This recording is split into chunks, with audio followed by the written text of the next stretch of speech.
platforms like LinkedIn that obviously as business people we use a lot.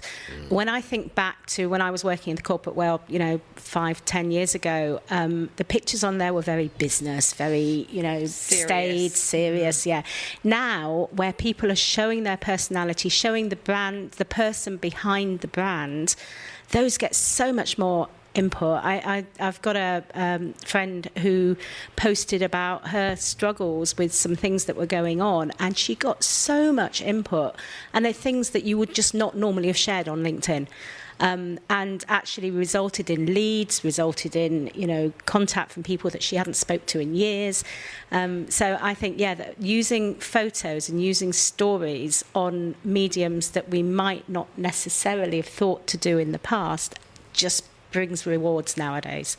I worry a bit about that. I think you're right, and I worry a bit about that because there's the authenticity angle, and Vicky's smiling because she knows all about how important authenticity is in marketing. And I just wonder sometimes when I read things that people have posted on LinkedIn that fall into the category that you just said, is have they sat around at home thinking, what can I share that is going to get me a gazillion likes?